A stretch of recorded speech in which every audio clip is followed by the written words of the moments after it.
As Joan of Arc was dying at the stake, she said this quote, "Every man gives his life for what he believes, and every woman gives her life for what she believes. Sometimes people believe in little or nothing, and yet they give their lives to that little or nothing. One life is all we have. We live it and it's gone, but to live without belief is more terrible than dying, even more terrible than dying young." What do you burn for? What do you burn for? Jim Elliot said the famous words years before his martyrdom, "That man is no fool who gives what he cannot keep to gain what he cannot lose." And he prayed as a young man, "God, I pray, light these idle sticks of my life, and may I burn up for thee. Consume my life, my God, for it is thine. I seek not a long life, but a full one like yours, Lord Jesus."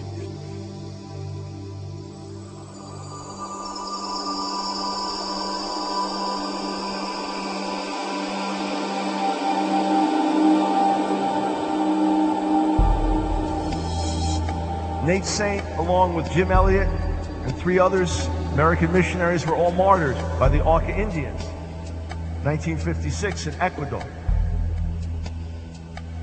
It was only after many years that Steve Saint, Nate's son, Nate was the pilot, found out all the details of what had happened. The killing of his father and the others.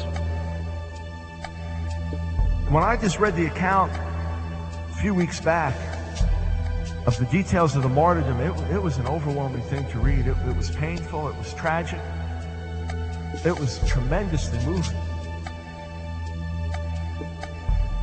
One of the men, the last one, instead of running into the jungle where he could have easily gotten away,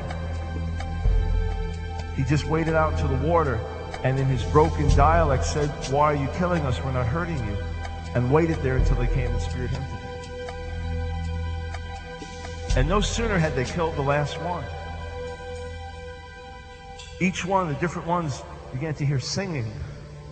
And they looked up and there were these glowing beings in the trees, singing and praising God. Then when they were waiting and hiding, waiting for the retaliation, nobody came to kill them. They began to realize something's different about these people. That's why they were so open to the gospel when it came back. It's an extraordinary story. Listen to what Nate Saint wrote years earlier. People who do not know the Lord ask why in the world we waste our lives as missionaries. They forget they too are expending their lives, and when the bubble has burst, they will have nothing of eternal significance to show for the years they have wasted. Everybody's bubble is going to burst. Every one of us at the end of our lives, it's all gone. Then what? What do we spend our lives for? What do we pour ourselves out for? Where do we give ourselves to? Having a full life is not necessarily a long life. I want at the end of my life to say I fulfilled the purposes of God. Father, hear our prayer we offer, not for ease that prayer shall be, but for strength that we may ever live our lives courageously, not forever in green pastures do we ask our way to be, but the steep and rugged pathway may we tread rejoicingly.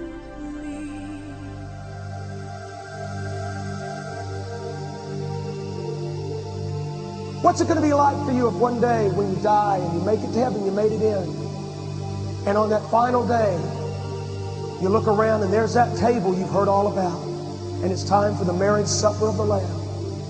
And angels are gathering around and they're placing everybody in their proper seats. They say, come here. This is where you're to seat at the marriage supper. And you sit down and you don't recognize anybody around you, but they're all former Christians, all on fire, people that got saved sometime in their life and they made it in. And across from you, a little girl, and you look at her. You say, hi, what's your name? And she says, Rebecca. You say, Rebecca, where are you from? She says, Rome. And you say, Rebecca, would you talk to me just for a few minutes of how you got here? She said, well, we had a real hard life. My daddy, when I was 8 years old, I had to go to this big arena and I watched lions eat my daddy. With my own eyes, I watched lions eat my daddy. They killed him because my daddy loved Jesus. And I've never cried so much in my life as I did that day. 2 days later, they came back for me and my brother, and they took us to the same arena where my daddy died. And there was thousands of people cheering. They paraded us into the arena. And there was no one there but just us in that big arena and all the people. And then I looked around and I saw all these doors opening up around the arena. And out of every door came lions. And I'd never been so scared in my life. They had told me that if I just denied Jesus, I could live. But I couldn't do that. He was everything to me. He was my reason for living. I died that day. The angels came and ushered me into heaven. And I've been waiting here for the marriage supper. This is so special. And then she says, and how about you? What's your story? Friend, look at me. You better have one. You better have one. You better be able to say something.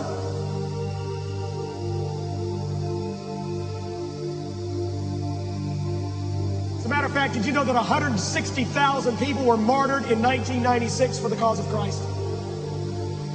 One minister was just killed in Cali, Colombia, where we're building a church.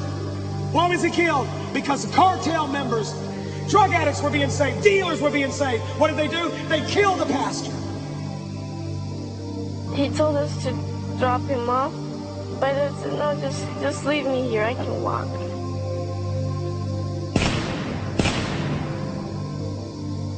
That was the last time I saw him. We are strengthened ours with weakness. In our wanderings we are guided. Through and over, feel your danger. Father, I want you to think of what this means. My life for the gospel. we are strengthened. My life for the gospel.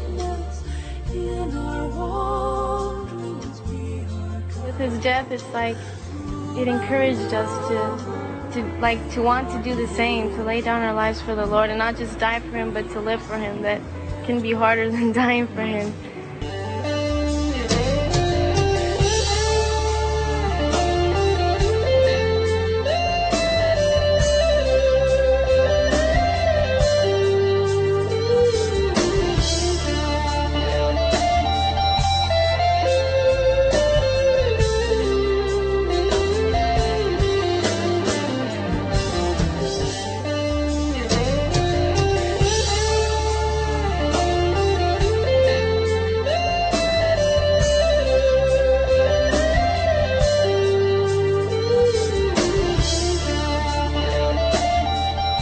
To see increasing opposition to the gospel message in days to come in America, because the gospel message is going to become increasingly biblical. The gospel message is going to become increasingly radical and revolutionary, and the gospel message is going to become a threat to this world system. The gospel is going to become an increasing threat to worldliness, materialism, and greed. and the gods of sports, entertainment, fashion. The gospel is going to become an increasing threat to the rising tide of Satanism and false religions. And the results will be the same as in the book of Acts. Uproar, persecution, and great moving of God.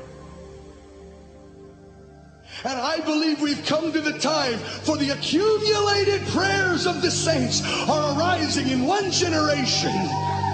And God is going to answer all those accumulated prayers and remember all those covenants, and it's going to come down on you guys. I'm telling you, young kids, I believe the greatest awakening is coming to your lives, to this generation. But it is preceded by generations of mothers and fathers who have been crying out for the manifestation of a generation that would bomb the earth. I tell you what, we stand on the shoulders of forefathers and foremothers who have paid a price.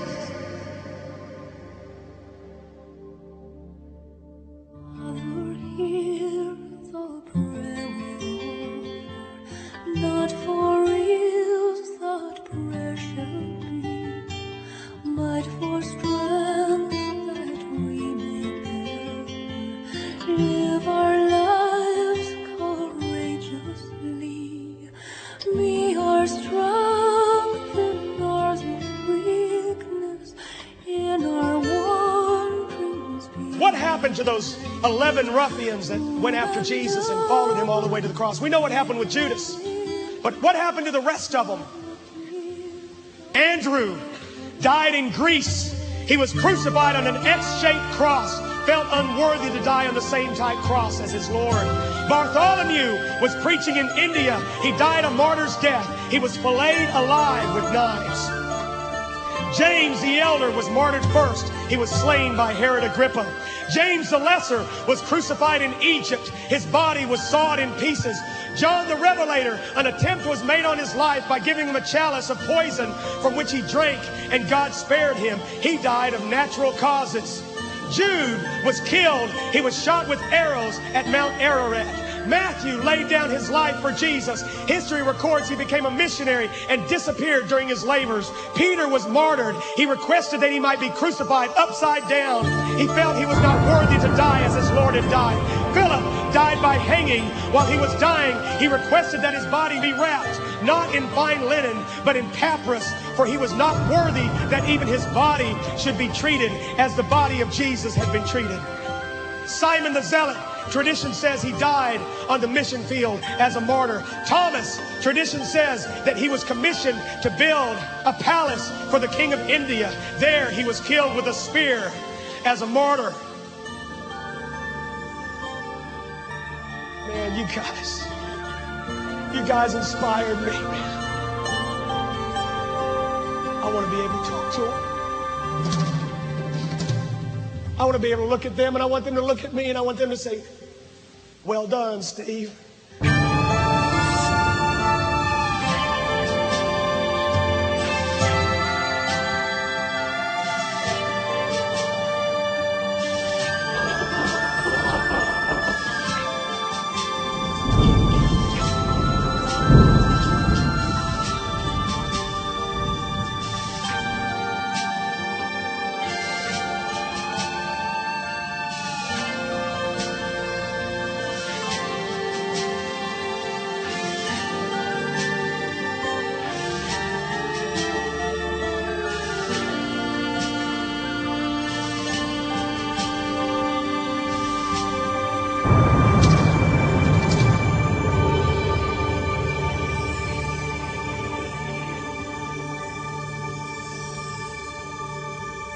I want you to raise your hands to God.